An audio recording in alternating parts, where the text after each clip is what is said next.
12월 24일 수요일 매일 묵상을 시작하도록 하겠습니다. 오늘의 본문 말씀은 미가서 4장 1절에서 13절까지의 말씀입니다. 오늘 미가서 4장은 3장의 마지막 절에 보여주는 예루살렘과 성전의 양상과는 전혀 다른 양상을 보여주고 있어요. 1절에 예루살렘이 완전히 회복될 것임을 이야기해 주고 있습니다. 2절에서는 시온과 예루살렘에서 하나님의 율법과 말씀이 나올 것임도 이야기를 하고 있어요. 3장 12절에서 제사장들이 자신들의 삭을 위하여 교훈하는 그릇된 가르침이 나오는 것과는 대조를 이루고 있는 것이겠죠. 그래서 3장 12절에 시온은 갈아엎은 밭이 되고 예루살렘은 무더기가 될 것이라고 이야기하지만 1절에 시온산은 산들의 꼭대기에 굳게 설 것임을 이야기하면서 완전한 회복을 표현하고 있습니다. 3절에 여호와는 3장 11절에서 싹을 위하여, 돈을 위하여, 뇌물을 위하여 판결했던 정치적, 종교적 지도자들과는 달리 공평하고 전쟁으로 위협하는 것이 아닌 완전히 다른 방식으로 통치하실 것임을 이야기해 주고도 있죠.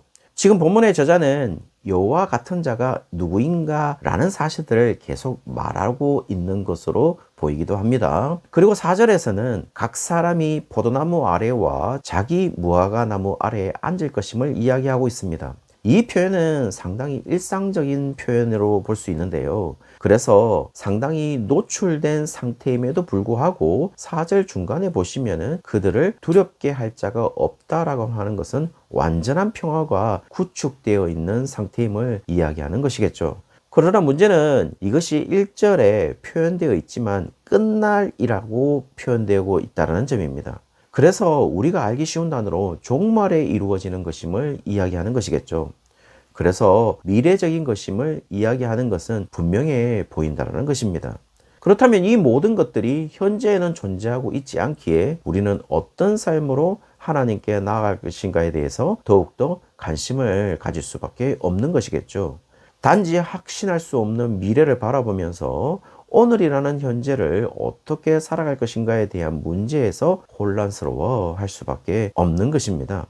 5절에서 두 가지의 선택의 길이 있음을 이야기해 주고 있는데요. 첫 번째는 만민이 선택한 길이 나오고 두 번째는 우리라는 이스라엘의 남은 자들이 선택한 길이 나오고 있어요. 만민이 선택한 길은 자기의 신의 이름을 의지하여 한다라고 이야기를 해주고 있고, 다시 말씀드리면 3장에서 이스라엘의 하나님의 백성의 지도자들과 그들에게 붙어서 살아가는 자들, 더 정확하게 조금 세속적으로 얘기한다면 그 라인에 서 있는 모든 자들은 하나님 외에 다른 신에 의지하여 행하는 자들임을 이야기하고 있고, 그들은 심판에 제외될 수 없다라는 사실도 이야기해주고 있죠.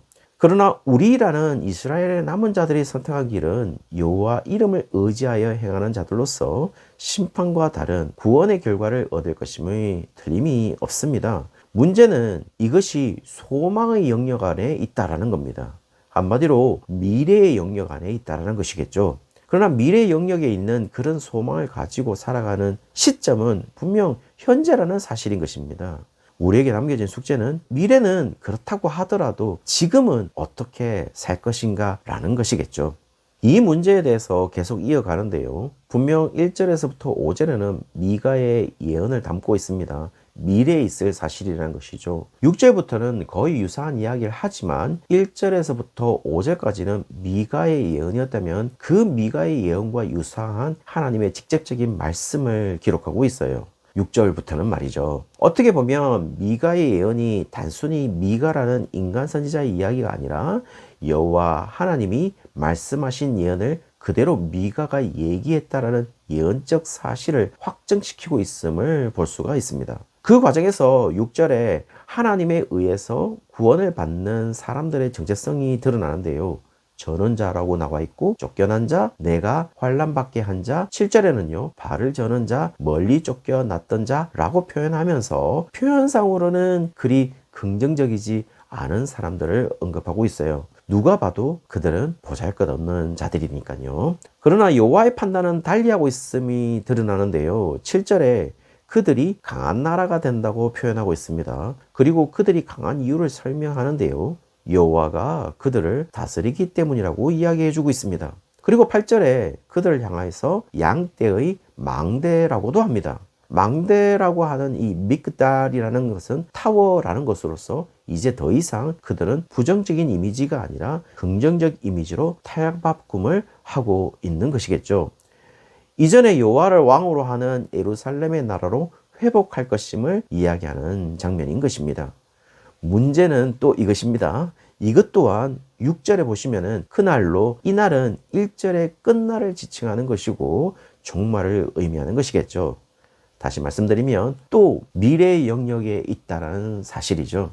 미래의 영역을 소망하면서 현재를 어떻게 살 것인지에 대한 우리의 결정을 요구하고 있다는 겁니다.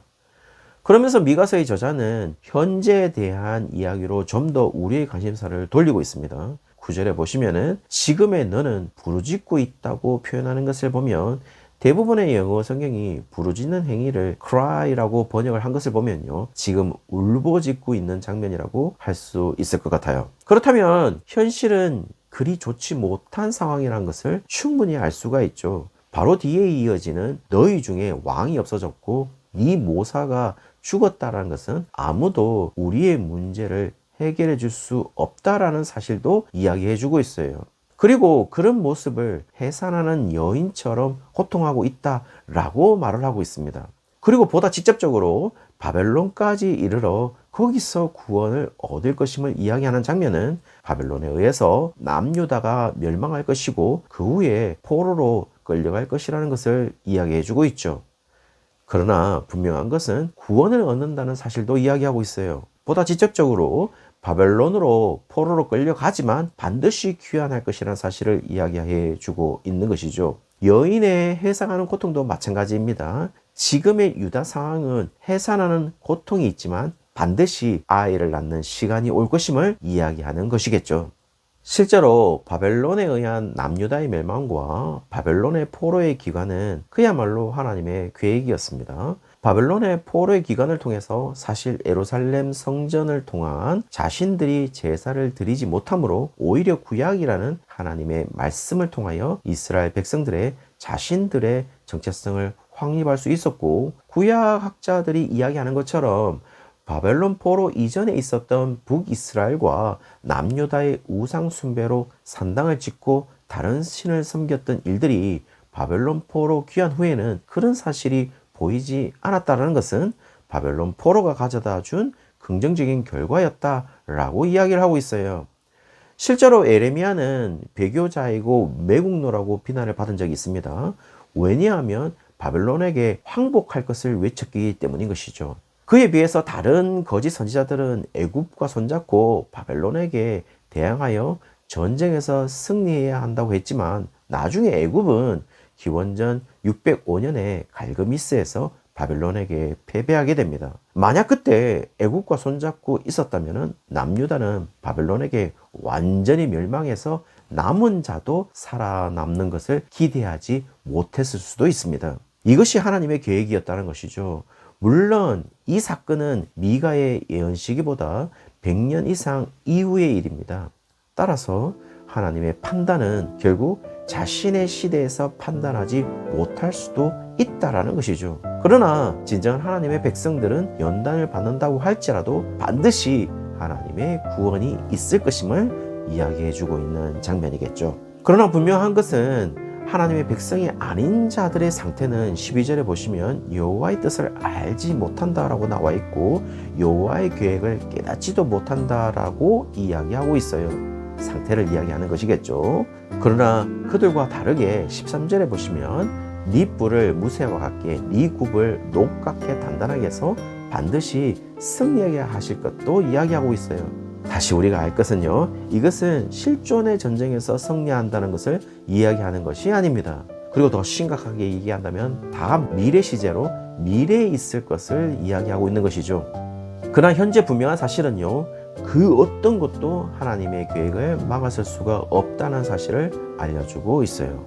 여기에서 하나님의 계획은 하나님의 백성들은 반드시 하나님이 구원하실 것이라는 사실이겠죠. 그러므로 너희들이 어떤 존재인지를 반드시 기억할 것을 이야기하고 있습니다.